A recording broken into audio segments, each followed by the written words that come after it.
নমস্কার, বাংলা সেরা গল্পে সবাইকে জানাই স্বাগত। শুরু করছি আজকের গল্প। আজ পড়ে শোনাব প্রভাত কুমার মুখোপাধ্যায়ের লেখা গল্প সুধার বিবাহ। বৃহদায়তন সুন্দর সুসজ্জিত কক্ষ। কর্তা সাটিন মোড়া সোফায় হেলান দিয়া রূপার গুড়গুড়ি হইতে সোনার মুখনলে ধূম আকর্ষণ করিতেছিলেন। গৃহিণী অদূরে একখানি গদি মোড়া চেয়ারে বসিয়াছিলেন। কর্তা গিন্নিতে কথাবার্তা হইতেছিল। গিন্নি বলিলেন, আর তুমি দোমনা করছো কেন? অতুলের সঙ্গে খুকির বিয়েটি দিয়ে ফেলো। দেখতে দেখতে মেয়ে ডাগর হয়ে উঠল, বেঠের কোলে 14 বছরে পা দিয়েছে। আর দেরি হলে সমাজে মুখ দেখাবো কেমন করে? কর্তা বলিলেন, দেখো, তুমি ওসব মতলব টতলব ছাড়ো। মেয়ে 14 বছরের হয়েছে তো ভারী একেবারে মহাভারত অশুদ্ধ হয়ে গেছে কি না? গিন্নি বলিলেন, আবার কি? হিঁদুর ঘরের আইবুড়ো মেয়ে 14 বছরের হলে মহাভারত অশুদ্ধ হয় না? কর্তা বলিলেন, কুয়োর ব্যাং, কুয়োয় বসে আছো, দুনিয়ার খবর তো রাখো না। বিলেতের আমেরিকার বড় বড় ডাক্তারদের আজকাল মত এই যে 16 বছরের কমে কখনোই মেয়ের বিয়ে দেওয়া উচিত নয়। 16 বছরের কমে কখনোই আমি মেয়ের বিয়ে দেব না। নির্মলার দিইনি, আমার মতবিশ্বাসের বিরুদ্ধে কাজ করব না, এই আমার প্রতিজ্ঞা। গিন্নি বলিলেন, আমরা তো বিলেতেও বাস করি নে, আমেরিকাতেও বাস করিনি, যে সমাজের যা প্রথা। কর্তা বাধা দিয়া বলিলেন, এই কলকাতা শহরে কত বড় বড় লোকের ঘরে 16, 17, 20 বছরের পর্যন্ত আইবুড়ো মেয়ে রয়েছে। সে খবর রাখো কুয়োর ব্যাং? সেজন্যে তাদেরকে কেউ নিন্দে করছে না তারা সমাজে মুখ দেখাতে পারছে না? ওই অতুলের হাতে মেয়ে দেবার কল্পনাও করো না, সে অসম্ভব একেবারে। কেন অসম্ভব কি সে শুনি? অতুলকে মেয়ে দিলে মেয়ে অজাতে পড়বে না অঘরে পড়বে? অজাতে পড়বে না তা স্বীকার করছি, কিন্তু অঘরে পড়বে নিশ্চয়। তবে তোমরা অঘর বলতে যা বোঝো আমি সে অর্থে বলছি নে। কী অর্থে বলছো তুমি? তাহলে বুঝিয়ে বলি, শোনো। তোমার মেয়ে ধনী পিতার গৃহে আজন্ম প্রতিপালিত। ভূমিষ্ঠ হয়ে অবধি এতকাল সে যেভাবে জীবনযাপন করতে অভ্যস্ত, যে ঘরে গেলে সে সমস্ত সে না পাবে, সেই ঘরই তার পক্ষে অঘর। তোমার মেয়ে দামি জরিপার শান্তিপুরি ভিন্ন অন্য শাড়ি পরে না। একখানা শাড়ি একদিন পরা হলেই ধোবাকে ফেলে দেয়। রূপোর থালা বাসনে খেয়ে দে এমনই তার অভ্যাস হয়ে গেছে যে কাঁসার থালা বাসনে খেতে হলে তার গন্ধ লাগে। বিদ্যুৎ পাখার তলায় না শুলে রাত্রে তার ঘুমই হয় না। 2-3টে দাসী সারাদিন তার পরিচর্যায় ব্যস্ত। সে কি তোমার ওই 200 টাকা মাইনের অতুল মাস্টারের ঘরে গিয়ে মিলের শাড়ি পরে বঁটি পেতে কুটনো কুটতে পারবে, না শিল পেতে বাটনা বাটতে পারবে, না কয়লা ধরিয়ে ভাত রাঁধতে পারবে? গিন্নি নীরবে বসিয়া কিয়ৎকাল চিন্তা করিলেন। তাহার পর বলিলেন, কেন পারবে নাই বা কেন? হলেই বা বড় মানুষের মেয়ে, হিঁদুর মেয়ে তো, মেম সাহেব তো আর নয়। নিজের সংসারে নিজের স্বামী পুত্তুরকে রেঁধে বেড়ে খাওয়ানো, ঘরের কাজকর্ম করা, সেটা তো মেয়ে মানুষের ভাগ্যের কথা। ও যদি বলে আমি পারবো, ও যদি বলে আমি তাতেই খুশি, তবে আমরা কেন তাতে বাধা দিই? দুটিতে ভাব হয়েছে বড্ড। এ বিয়ে না দিলে মেয়ে কিন্তু আমার অসুখী হবে, তা তোমায় বলে রাখলাম। শুধু অসুখী বা বলি কেন, অধর্ম হবে। মেয়ে মানুষের যা প্রধান ধর্ম, সতী ধর্ম, তাতে আঘাত লাগবে। কর্তা কয়েক মুহূর্ত সবিস্ময়ে স্ত্রীর মুখের দিকে চাহিয়া রহিলেন। তাহার মুখমণ্ডলে বিরক্তি ও ক্রোধের চিহ্ন পরিস্ফুট হইয়া উঠিল। তারপর বলিলেন, ও এত দূর গড়িয়েছে? খুকি তোমাকে বলেছি বুঝি ওইসব কথা? হ্যাঁ, দুটিতে ভাব হয়েছে বড্ড, তাই নাকি? বলিয়া বিদ্রূপের ভঙ্গিতে ওষ্ঠযুগল কুঞ্চিত করিয়া মাথাখানি নাড়িতে লাগিলেন। গৃহিণী আনত নেত্রে সভয়ে উত্তর করিলেন, হ্যাঁ। কর্তা বলিলেন, ভাব হয়েছে অর্থাৎ লব হয়েছে, ওর গুষ্টির পিণ্ডি হয়েছে। ডাকো তো একবার হারামজাদিকে, কোথায় গেল? সব কথা তার নিজের মুখে শুনে একটা বিহিত করি। গিন্নি বলিলেন, নাও, আর বাপগিরি ফলাতে হবে না। ভারী বিহিত করবে তুমি। সে স্কুলে চলে গেছে, এই তো গাড়ি তাকে রেখে ফিরে এলো। 11টা বাজে, এখন উঠে স্নান করবে না আমার সঙ্গে বসে বসে ঝগড়াই করবে কেবল? কর্তা ঘড়ির দিকে চাহিলেন, বলিলেন, আমি তো ঝগড়া করছি বটে, কিন্তু তুমি যে ভাবিয়ে দিলে গিন্নি। ভাব হয়েছে এ আবার কোন দেশি কথা? গিন্নি বলিলেন, কেন? এই যে বলছিলে বিলেতের আমেরিকার ডাক্তারদের মত অনুসারেই আমাদের চলা উচিত, তা সেসব দেশে বিয়ের আগে বরকনের ভাব হয় না? মনের ভিতর একজনকে ভালোবাসবে, বাইরে অন্যজনকে বিয়ে করে তার ঘর করতে যাবে, এটা কি ধর্ম? কর্তা চিন্তান্বিতভাবে বলিলেন, তা সেজন্যে বিশেষ চিন্তা নেই। লব ফব ও সবগুলো নিছক ছেলে মানুষই বই তো নয়। দেখাশোনা বন্ধ হলে সেটার সময়ে আপনি সেরে যাবে। আর কিন্তু খবরদার, সুধা যেন নির্মলের বাড়িতে না যায়, বুঝলে? তাহলেই ওসব বাঁদরামি দুদিনেই চুকে বুকে যাবে। হ্যাঁ, চুকে যাবে। দিনকে দিন যতই বুড়ো হচ্ছেন ততই ভীমরতি হচ্ছে। বলিয়া গৃহিণী কর্তার স্নানের জন্য ভৃত্যগণের প্রতি আদেশ প্রচার করিতে উঠিয়া গেলেন। তা ব্যাপারটা এই যিনি রূপার গুড়গুড়িতে সোনার মুখনলে তামাক খাইতে খাইতে এতক্ষণ দাম্পত্য কলহে নিযুক্ত ছিলেন, ইহার নাম বরদা কিঙ্কর চক্রবর্তী। ইনি কলিকাতার একজন প্রসিদ্ধ অ্যাটর্নি। তাছাড়া দেশে জমিদারি আছে, অগাধ টাকা। ইহার 2 কন্যা, একটি মাত্র পুত্র। জ্যেষ্ঠা কন্যা নির্মল হাসিনী বা নির্মলা কলিকাতাতেই স্বামী গৃহে বাস করে। তাহার বয়স 18 বৎসর মাত্র। তাহার স্বামী বিনয়ভূষণ প্রেসিডেন্সি কলেজে রসায়নের অধ্যাপক। শ্বশুরের তুল্য না হইলেও বিনয়ভূষণ ধনী লোক। দেশে তার বিষয় সম্পত্তি আছে, চাকরিটুকুই ভরসা নহে। খুকি অর্থাৎ কনিষ্ঠা কন্যার নাম সুধাংশু নলিনী বা সুধা। তাহার বয়ক্রম 14 বৎসর। বেথুন স্কুলে 2য় শ্রেণীর ছাত্রী। বরদাবাবুর পুত্রটি এখন 7ম বর্ষীয় বালক মাত্র। অতুলও রসায়নের অধ্যাপক, কিন্তু বেসরকারি কলেজের। 200 টাকা মাত্র বেতন পায়। অতুল ও বিনয় পূর্বে সহপাঠী ছিল। বন্ধুগৃহেই বন্ধু শ্যালিকা সুধার সহিত অতুলের পরিচয়ের সূত্রপাত। ক্রমে সেই পরিচয় রীতিমতো ঘনিষ্ঠ হইয়া উঠিয়াছে। নির্মলা ও তার স্বামী উভয়েরই ইচ্ছা অতুলের সঙ্গেই সুধার বিবাহ হয়। অতুলের যেদিন আসিবার কথা, নির্মলা সেদিন বাপের বাড়ি গিয়া সুধাকে লইয়া আসে। আবার সুধা কোনো দিন আসিলে অতুলকে খবর দিতে বিনয় ভুলে না। বস্তুত ইহাদিগের ষড়যন্ত্র বা সহযোগিতার ফলেই ব্যাপারটি এরূপ সঙ্গীন হইয়া উঠিয়াছে। ইহারা 2টি বোনই সুন্দরী, তবে সুধা বেশি সুন্দরী। বিশেষ তাহার গাত্রবর্ণটি চমৎকার।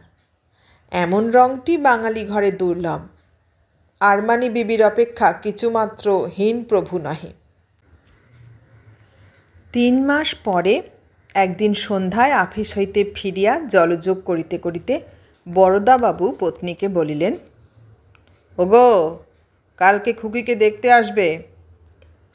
কারা? কোথা থেকে? ময়মনসিংহ জেলার মুকুন্দনগরের রাজবাড়ি থেকে। রাজা মুকুন্দনাথের নাম শুনেছ তো? মস্ত বড় লোক। যেখানে তার রাজধানী সেখানকার নাম পূর্বে কি একটা ছিল। এখন এই রাজার নামে সে স্থানের নাম হয়েছে মুকুন্দনগর।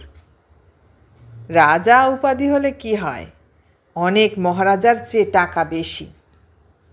গৃহিণী বলিলেন, রাজা মুকুন্দনাথের নাম তো ছেলেবেলা থেকে শুনছি। তার বয়স হয়েছে নিশ্চয়। এ বয়সে আবার বিয়ে করবেন নাকি?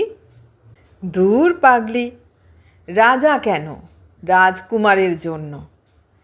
রাজা মুকুন্দনাথের এক মামা কুমারের গৃহশিক্ষক, তার এক বন্ধু আর একজন জ্যোতিষী পণ্ডিত, এই 4 জনে কুমারের জন্য পাত্রী খুঁজতে বেরিয়েছে। আমাদের সশ্রেণীর লোক যিনি যেখানে আছেন সকলের বাড়ি গিয়ে তারা মেয়ের সন্ধান করছে। 3 মাস হলো তারা এই কাজে বেরিয়েছে। নানা স্থানে ঘুরে এখন তারা কলকাতায় এসে উপস্থিত হয়েছে। রাজকুমারের বয়স কত? 20-21। স্বভাব চরিত্র কেমন? বড়লোকের ঘরের বওয়াটে ছেলে নয় তো? তা যদি হয় তাহলে কিন্তু তাকে মেয়ে দেব না, তা তিনি রাজকুমারী হন আর বাদশা কুমারী হন। এই কথায় বরদাবাবু একটু বিব্রত হইয়া পড়িলেন। লুচি ছিঁড়িয়া আলুর দমে মাখিতে মাখিতে বলিলেন, তার স্বভাব ভালো হবারই সম্ভাবনা, অত বড় রাজার ছেলে। গিন্নি বলিলেন, যা বললে, বড়লোকের ছেলের, রাজার ছেলের স্বভাব চরিত্র কি আর বেগড়ায়? যত বেগড়ায় গরিব ছেলের। যত গরিব কেরানি মাস্টার, এদের ছেলেরাই সচরাচর মন্দ খেয়ে কুপল্লীতে পড়ে থাকে, রাত্রে বাড়ি আসতে পারে না, নয়? কর্তা বলিলেন, সে কথা বলছি নে, তবে সহবত বলে একটা জিনিস আছে তো। সে যাই হোক, মেয়ে যদি তাদের পছন্দই হয় সেসব বিষয়ে খোঁজ খবর না নিয়ে কি আর বিয়ে দেব? কখন দেখতে আসবে?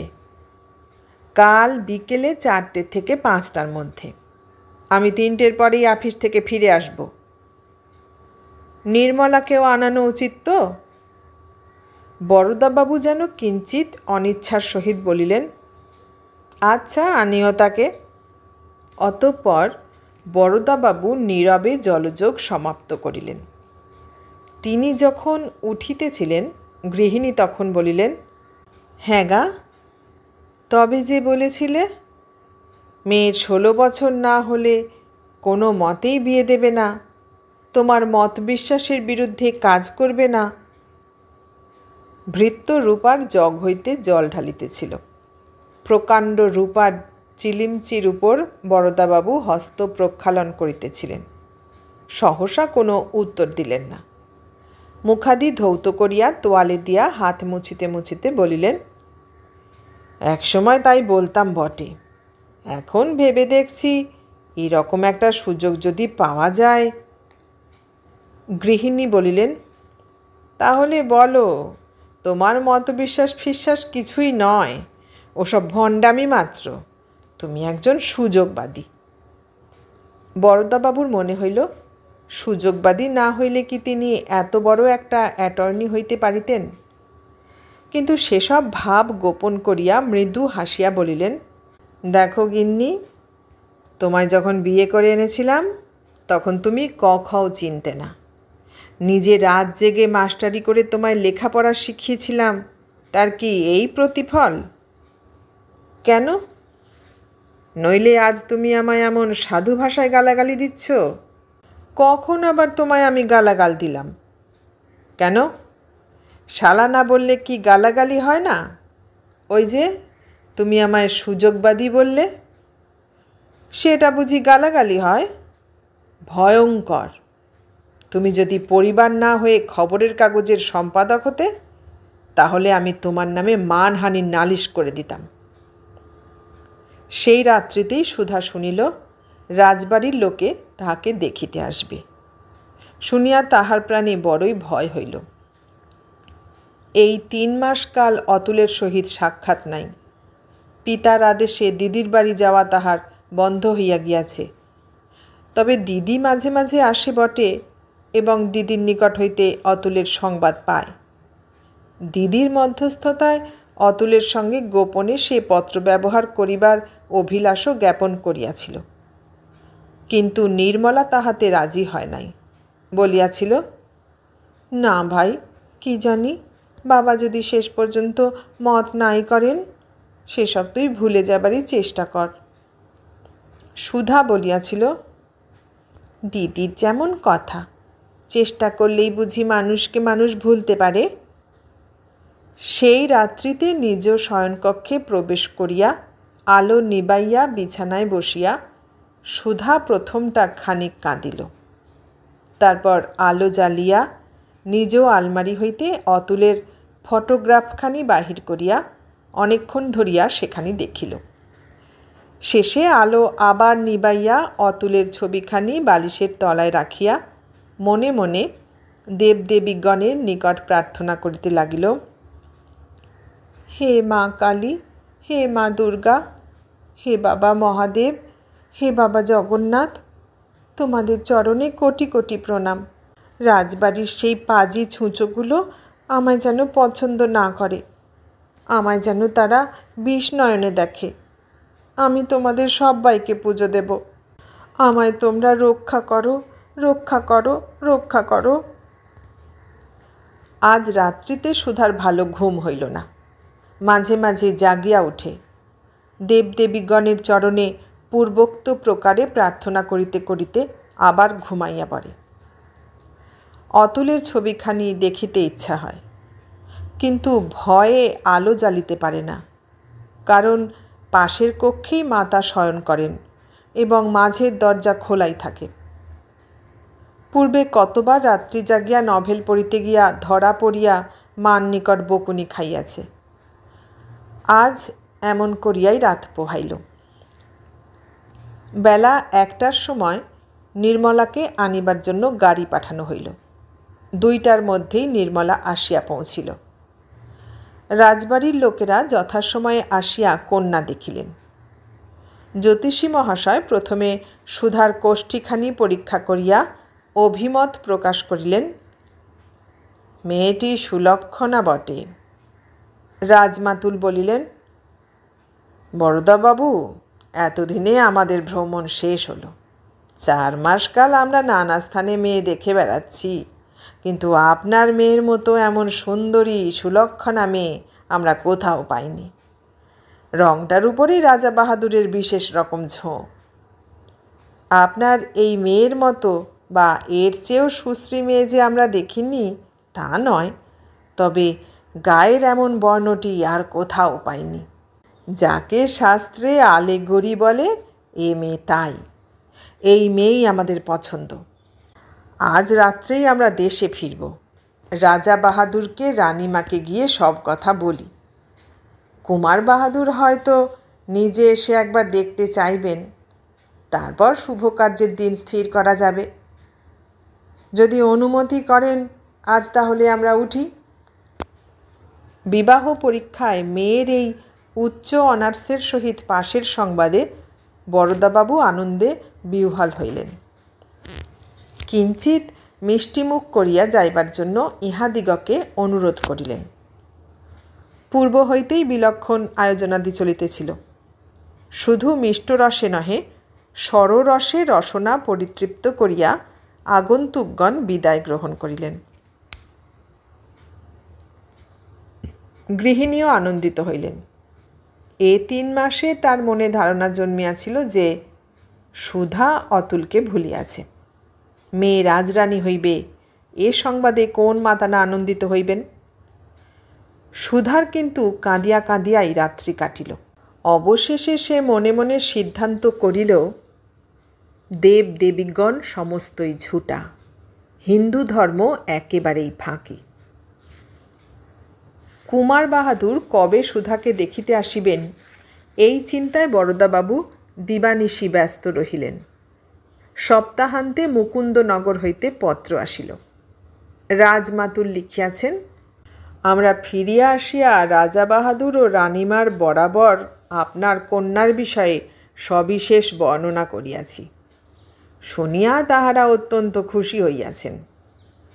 কুমার বাহাদুর যাইবেন না, তবে রাজা বাহাদুর স্বয়ং একবার গিয়া কন্যাকে দেখিবার ইচ্ছা প্রকাশ করিয়াছেন।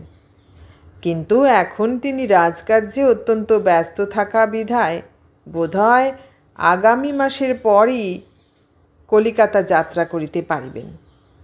সুতরাং রাজা বাহাদুরের শুভাগমনের এখনও প্রায় 1 মাস বিলম্ব আছে জানিয়া বরদাবাবু আবার নিজ কাজকর্মে মনঃসংযোগ করিলেন।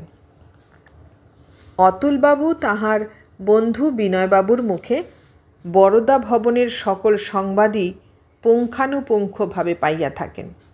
মুকুন্দনগর রাজবাড়ির লোকেদের মেয়ে দেখার কথা, গাত্রবর্ণ সম্বন্ধে রাজা বাহাদুরের বিশেষ ঝোঁকের কথা এবং 1 মাস পরে রাজা বাহাদুর যে স্বয়ং কন্যা দেখিতে আসিবেন সে সংবাদও পাইলেন। 2 বন্ধুতে অত্যন্ত গোপনে কি পরামর্শ চলিতে লাগিল। অতুলবাবু প্রত্যহ নিজ কলেজের পর প্রেসিডেন্সি গিয়া বিনয়বাবুর রসায়নগারে 2-3 ঘণ্টা করিয়া কাটাইতে লাগিলেন। উভয়েই রসায়ন শাস্ত্রে সুপণ্ডিত। উভয়ে মিলিয়া কী সব রাসায়নিক পরীক্ষা করিতে লাগিলেন তাহারাই জানেন। সপ্তাহকাল 2 জনে প্রেসিডেন্সি কলেজে বসিয়া এই রূপে বৈজ্ঞানিক পরীক্ষা চালাইলেন। তাহার পর একদিন নির্মলা কিসের একটা শিশি বস্ত্র মধ্যে লুকাইয়া পিত্রালয়ে গিয়া তাহার কনিষ্ঠাকে দিল। চুপি চুপি কী সব উপদেশও তাহাকে দিয়া আসিল। সুধা শিশিটা নিজ আলমারির মধ্যে লুকাইয়া রাখিল। ইহার কয়েকদিন পরে সন্ধ্যার পর কর্তাগৃহিণীতে কথাবার্তা চলিতেছিল। রাজা বাহাদুরের আসিবার তো অধিক বিলম্ব নাই, 1 সপ্তাহ মাত্র। মেয়ে দেখিয়া তবে বিবাহের দিন স্থির হইবে। সে বিষয়ে যদি মতামত জিজ্ঞাসা করেন তবে তাহাকে কি বলা যাইবে এই সম্বন্ধে বরদাবাবুর পত্নীর সহিত আলোচনা করিতে লাগিলেন। গৃহিণী বলিলেন, দিন স্থির তো করবে, কিন্তু মেয়ের ভাবভঙ্গি দেখে আমি যে মোটেই সাহস পাচ্ছি নে। কেন, কি ভাবভঙ্গি দেখলে? সেদিন তারা এসে মেয়ে দেখা অবধি ও যেন কেমন মন মরা হয়ে থাকে। মুখে হাসি নেই, ভালো করে খায় না, রাত্রে বিছানায় শুয়ে শুয়ে কাঁদে, এও আমি টের পেয়েছি। দেখছো না কী রকম রোগা হয়ে যাচ্ছে? ভেবে ভেবে বাছার আমার সোনার বরণ কালি হয়ে যাচ্ছে। মেয়ে ডাগর হয়েছে, তার অমতে জোর জবরদস্তি করে বিয়ে দিতে চাইলে শেষে হিতে বিপরীত হয়ে না দাঁড়ায়। বরদাবাবু বলিলেন, হ্যাঁ, এইসব ছেলে মানসিকতা শোনো কেন? কিন্তু মনে মনে তিনি শঙ্কিত হইয়া উঠিলেন। বলা যায় কি, কালের যেরূপ গতি, কাপড়ে কেরোসিন ভিজাইয়া আগুন ধরাইয়া দিবে না আফিম আনাইয়া ভক্ষণ করিবে কে বলিতে পারে। গৃহিণীকে অবশেষে তাহার আশঙ্কার কথা খুলিয়াই বলিলেন এবং মেয়ে সম্বন্ধে বিশেষ করিয়া তাহাকে সাবধান করিয়া দিলেন। পরদিন বরদাবাবু সুধাকে ডাকিয়া মিষ্টি কথায় তাহাকে নানা প্রকারে বুঝাইলেন, কিন্তু সুধা কোনো উত্তর করিল না, কাঁদিতে কাঁদিতে চলিয়া গেল। দিনের পর দিন এইভাবেই কাটিতে লাগিল। দিনের পর দিন সুধার গাত্রবর্ণ মলিন থেকে মলিনতর হইতে লাগিল। কন্যার এই অবস্থা দেখিয়া বরদাবাবু শঙ্কিত হইয়া উঠিলেন। ভাবী পুত্রবধূর গাত্রবর্ণের উপরই যে রাজার অত্যধিক ঝোঁক।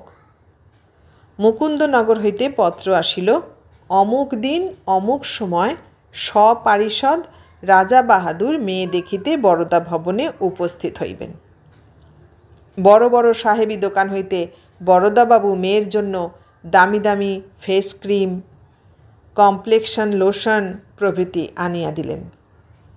তাহার করা আদেশে সে সকল সুধার সর্বাঙ্গে মালিশও হইতে লাগিল। কিন্তু উল্টা উৎপত্তি হইল, মেয়ে দিন দিন কালো হইতে লাগিল। রাজা বাহাদুরের আসিবার আর 1 দিন মাত্র বিলম্ব আছে। আগামী কল্লোর প্রাতের ট্রেনে তিনি আসিয়া পৌঁছিবেন এবং অপরাহ্নকালে মেয়ে দেখিতে আসিবেন। কি উপায় হইবে? প্রাতকালীন চা পানান্তে দ্বিতলের বৈঠকখানায় বসিয়া ইহাই বরদাবাবু চিন্তা করিতেছিলেন। এমন সময় তাহার গৃহদ্বারে একখানি মোটর গাড়ি দাঁড়াইবার শব্দ হইল। বরদাবাবু জানলা দিয়া মুখ বাড়াইয়া দেখিলেন একজন প্রৌঢ়বয়স্ক ভদ্রলোক একটা ট্যাক্সি হইতে নামিতেছেন। দেহটি স্থূল, গায়ে একটা আধময়লা সুতি পিরান, তার উপর ময়লা লাট হইয়া যাওয়া একটা সিল্কের চাদর। কিয়ৎক্ষণ পরে দারবান আসিয়া নিবেদন করিল মুকুন্দনগর রাজবাড়ির একজন কর্মচারী দর্শন প্রার্থী। নিয়ে এসো বলিয়া বরদাবাবু গম্ভীরভাবে ধূমপান করিতে লাগিলেন। লোকটি দারবানের সহিত আসিয়া বাহিরে জুতা খুলিয়া রাখিয়া প্রবেশ করিল। অত্যন্ত সম্ভ্রমের সহিত বরদাবাবুকে নমস্কার করিয়া বলিল, অসময়ে এসে হুজুরকে বিরক্ত করলাম না তো?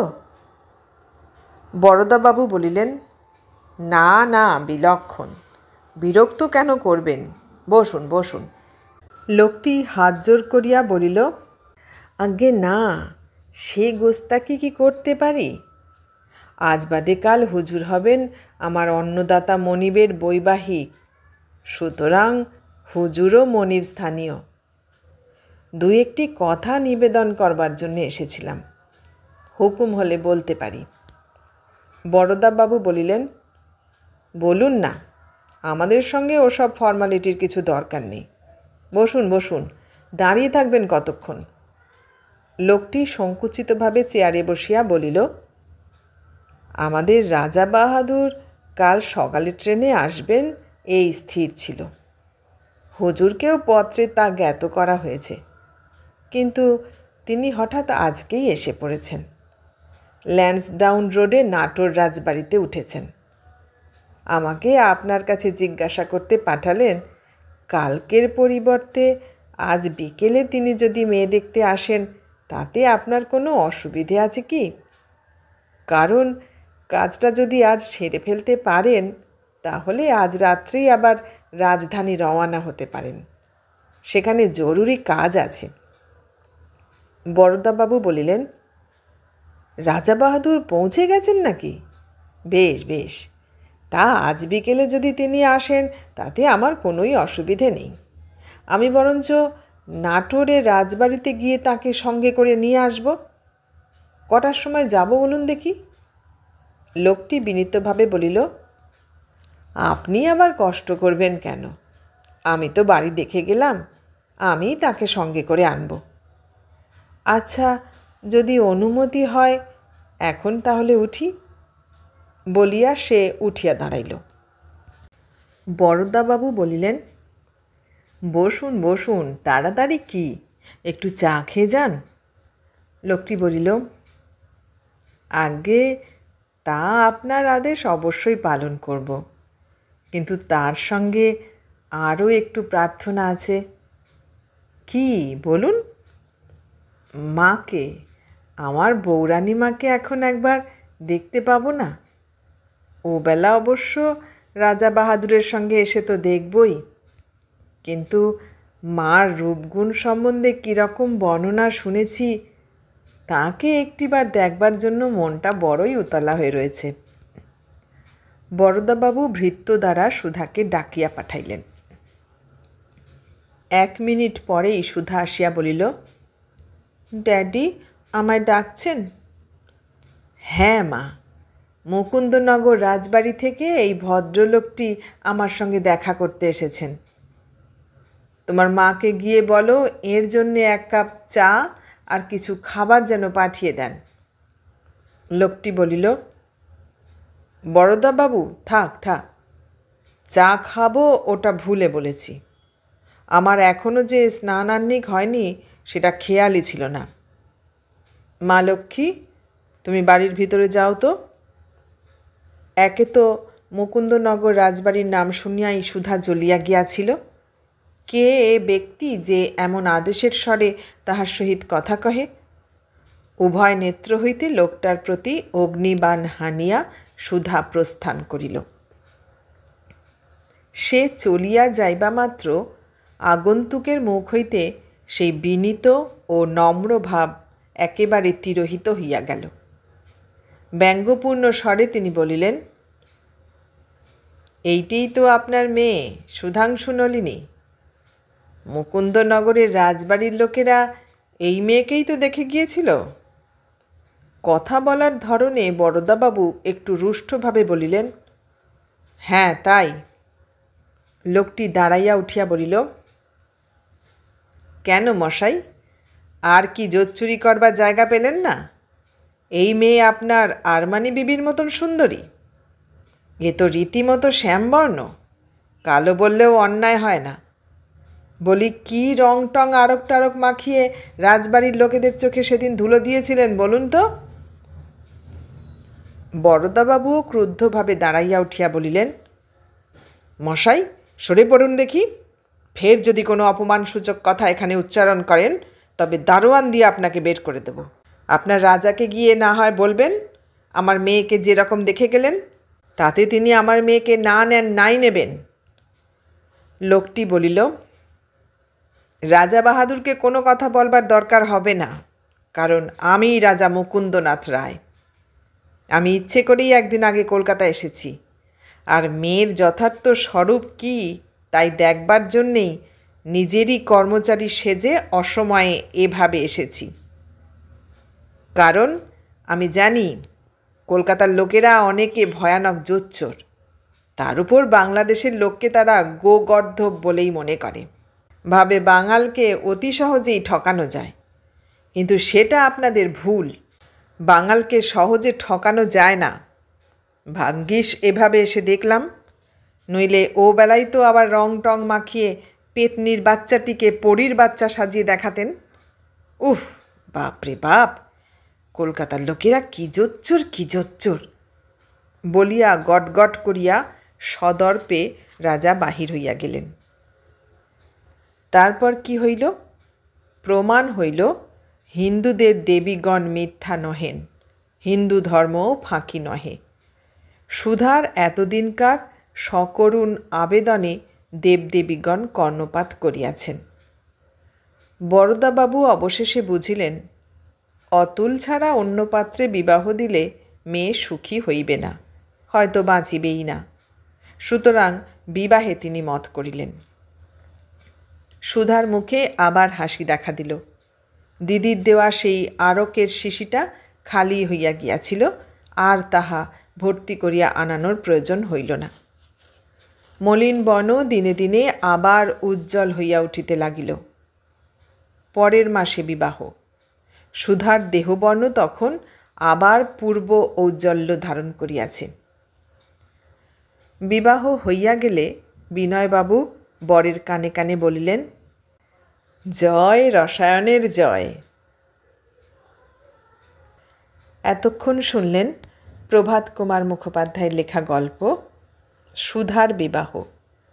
কেমন লাগলো গল্পটা? ভালো লাগলে লাইক কমেন্ট শেয়ার করবেন, আর নতুন বন্ধু হলে সাবস্ক্রাইব করার অনুরোধ রইল। সবাইকে অনেক ধন্যবাদ জানিয়ে আজ এখানে শেষ করলাম।